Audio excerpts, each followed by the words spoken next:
ఏ పథకాన్నైనా నీరుగార్చడంలో ఆయన దిట్ట. ఆరోగ్యశ్రీని అటకెక్కించేశారు, ఫీజు రియంబర్స్మెంట్ని నిర్వీర్యం చేశారు. ఆఖరికి ఫ్రీ బస్ స్కీమ్ని కూడా 3 నెలలు కాకముందే వీక్ చేయడం మొదలుపెట్టారు. ఫ్రీ బస్ స్కీమ్ తాలూకా డబ్బులు ఇవ్వకపోవడంతో ఆర్టీసీ యాజమాన్యం ఆందోళనలో కూరుకుపోయింది. 1 కాదు 2 కాదు, ఏకంగా 600 కోట్ల రూపాయలు పెండింగ్లో పెట్టేశారు సీఎం చంద్రబాబు. ఈ ఏడాది ఆగస్టు 15న మహిళలకు ఫ్రీ బస్ పథకాన్ని ప్రారంభించారు. ఆలస్యంగా పథకాన్ని ప్రారంభించిన చంద్రబాబు అన్ని బస్సుల్లోనూ మహిళలకు ఉచితంగా బస్సు ప్రయాణం కల్పిస్తామని నమ్మించి మోసం చేశారు. 16 రకాల బస్సులను ఆర్టీసీ నడిపితే వాటిలో కేవలం 5 రకాల బస్సుల్లో మాత్రమే ఫ్రీ బస్ స్కీమ్ పెట్టి మిగిలిన 11 బస్సుల్లో యగనామం పెట్టారు. ఈ అరకుర ఫ్రీ బస్ పథకం ప్రారంభించినప్పుడు CM Chandrababu, deputy CM Pawan Kalyan, మంత్రి లోకేష్లు నానా హడావుడి చేశారు.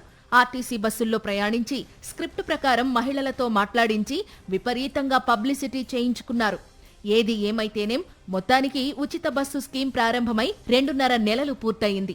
ఇప్పటి వరకు ఈ పథకం కింద 600 కోట్లు చెల్లించాలని ప్రభుత్వానికి ఆర్టీసీ అధికారులు బిల్లు పెట్టారు. ఈ 2.5 నెలలకు సంబంధించిన బిల్లుల్లో కనీసం 1 నెల బిల్లుల నిధుల్ని కూడా ఇప్పటి వరకు ఆర్టీసీకి ప్రభుత్వం చెల్లించలేదు.